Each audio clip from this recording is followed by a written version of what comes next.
मुसलमानों की देशभक्ति पे आप सवाल उठाते हैं। आप जानना चाहते हैं मुसलमानों का इतिहास, तो पढ़िए शहीद अशफाकुल्लाह को।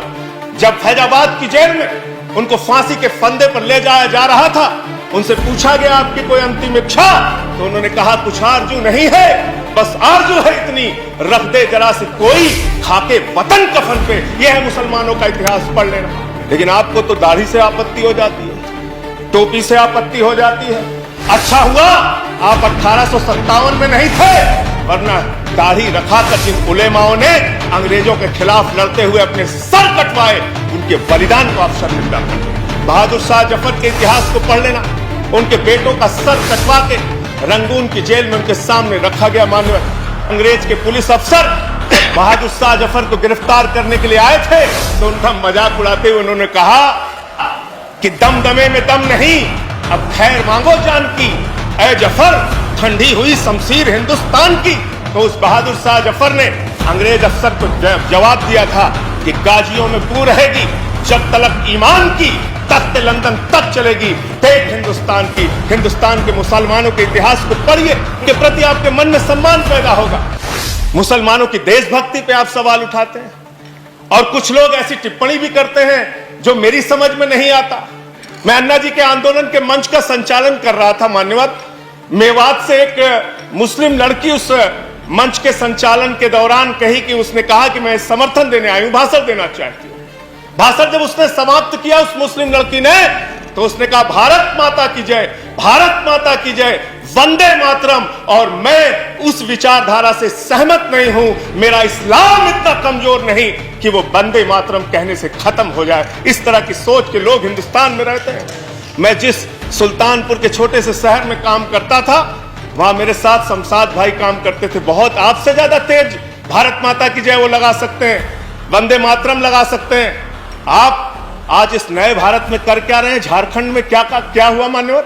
चोरी के आरोप में एक आदमी को पीट के मार दिया गया, इसलिए कि वो मुसलमान था, एक वर्ग विशेष से था। क्या इसकी चिंता इस सदन को नहीं होनी चाहिए? क्या धर्म के नाम पे इस देश के अंदर बंटवारे चलते रहेंगे? ये विविधता में एकता वाला देश है। यहाँ पे सभी धर्म, सभी जाति, सभी वर्ग के लोगों को सम्मान से रहने का हक है।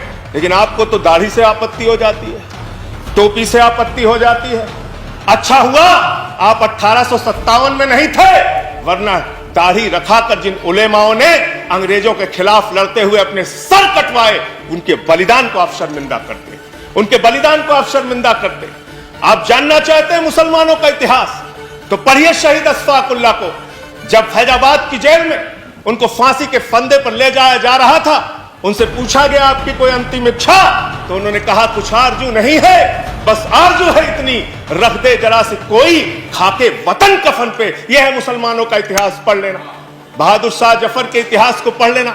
उनके बेटों का सर कटवा के रंगून की जेल में उनके सामने रखा गया। मान्यवर पुलिस के, अंग्रेज के पुलिस अफसर बहादुर शाह जफर को गिरफ्तार करने के लिए आए थे, तो उनका मजाक उड़ाते हुए उन्होंने कहा कि दमदमे में दम नहीं, अब खैर मांगो जान की, ऐ जफर ठंडी हुई शमशीर हिंदुस्तान की। तो उस बहादुर शाह जफर ने अंग्रेज अफसर को जवाब दिया था कि गाजियों में बू रहेगी, जब तलक ईमान की तख्त लंदन तक चलेगी। देख हिंदुस्तान की, हिंदुस्तान के मुसलमानों के इतिहास को पढ़िए, तो उनके प्रति आपके मन में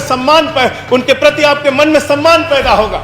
और ये दाढ़ी और टोपी से और वंदे मातरम लगाने से और अल्लाह अकबर कहने से किसी का धर्म अगर कमजोर हो जाता है, तो माफ कीजिएगा, आपका धर्म, आपके धर्म की व्याख्या बहुत कमजोर है। हिंदू धर्म जिसको हम मानते हैं, वो हिंदू धर्म तो कहता है वसुधैव कुटुंबकम, पूरा विश्व हमारा परिवार है। और आप भारत माता की जय लगाते हैं, आप भी जोर से लगाते हैं भारत माता की जय, हम भी जोर से लगाते हैं भारत माता की जय। लेकिन मुझे बताइए, दुनिया में कौन सी ऐसी माँ है जो अपने बच्चों में भेद करती है? दलित बच्चे को अलग निगाह से देखेगी, मुसलमान बच्चे को अलग निगाह से देखेगी, पिछड़े बच्चे को अलग निगाह से देखेगी, सिख बच्चे को अलग निगाह से देखेगी।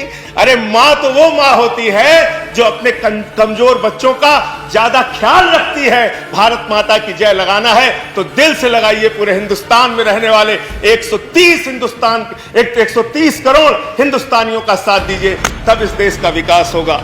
चमन में इख्तलाते रंग बू से बात बनती है, चमन में एक तलाते रंग बू से बात बनती है, हम ही हम हैं तो क्या हम हैं, तुम ही तुम हो तो क्या तुम हो। इस बदलिए, इस धारणा को बदलिए, इस विचारधारा को बदलिए।